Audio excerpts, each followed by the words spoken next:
सभी को मेरा क्रांतिकारी जय भीम। सम्मानित बंधुओं, आज 1 अप्रैल है। आज 1 अप्रैल को जो अप्रैल फूल मनाया जाता है बाबा साहब की एक और उपलब्धि को दबाने के लिए। आप लोगों को अगर पता होगा तो RBI reserve bank of India का जो नींव रखी गई 1935 में डॉक्टर बाबा साहब B.R. अम्बेडकर जी उसके सबसे बड़े नायक हैं। इतनी बड़ी इस जानकारी को छिपाने के लिए अप्रैल फूल लाया गया है। और बाबा साहब का जो रोल है वो हम सभी कभी भूल नहीं सकते, क्योंकि उन्होंने जो काम किया है शायद है कि यहाँ के SC ST OBC महिलाओं के लिए या पूरे भारत देश के हर धर्म के लिए उन्होंने जो किया है शायद कोई न किया हो। फिर भी उन्हें वो सम्मान जो पूरी दुनिया देती है बाबा साहब को भारत नहीं देता। वो भी भारत में कुछ खास वर्ग के लोग हैं जो उन्हें इस उपलब्धि को नहीं देते। और आप जानते हैं कि 3-3 4-4 PhD धारक हैं वो। उनका जो उपलब्धि है आप सभी जानते हैं, जिनके पास 32 डिग्रियां हों वो व्यक्ति कोई मामूली नहीं हो सकता। और जो इस देश को एक नवनिर्माण किया, नवयुग का निर्माण किए। भारत में विषमतावाद था, जातिवाद था, मनुस्मृति का राज था।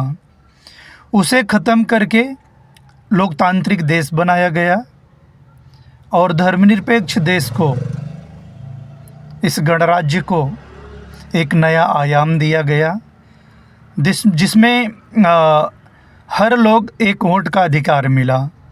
हालांकि ये जो पूना पैक्ट था, हिंदू कोड बिल थी, इन सब को काफ़ी गहराई से अगर देखें तो वो सब बहुत दुखद था। पूना पैक्ट की समझौता जो किया गया, बाबा साहब समझ लो कि खून के आंसू रोए। अब उसी महामानव का उन्होंने जो उपलब्धियां हासिल किए हैं, 14 अप्रैल आने वाला है। मैं आप सबसे निवेदन करूंगा कि ये हम सब के लिए एक महापर्व है।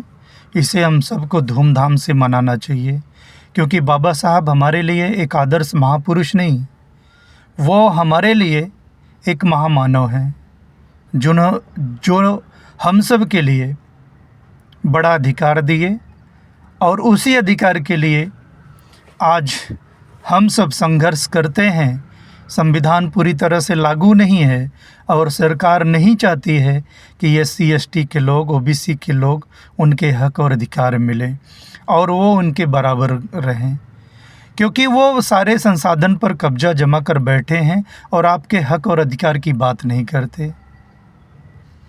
इसलिए हम सब को चाहिए सामाजिक रूप से अपने लोगों को मजबूत करें, शिक्षा पर ध्यान दें, क्योंकि संत गाडगे महाराज भी यही बात कहे थे, क्योंकि वो समकालीन थे बाबा साहब के।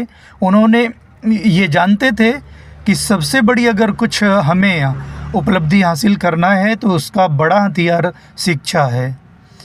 तो वो कहते थे कि आधी रोटी कम खाओ, मजदूरी 2 घंटा ज़्यादा कर लो, बर्तन मत खरीदो, कपड़े फटे पुराने पहन लो, घर मत बनाओ, हथेली पे लेकर खाना खा लो, लेकिन अपने बच्चे को अच्छी से अच्छी शिक्षा दो, अच्छा एजुकेशन दो, ताकि आपका कई पीढ़ी वो सुधार सके। तो शिक्षा का महत्व हम सबको समझना होगा और आगे बढ़ना होगा। अगर मेरी विचारधारा आपको पसंद आए तो लाइक शेयर सब्सक्राइब ज़रूर करना। बहुत शुक्रिया आप सभी का।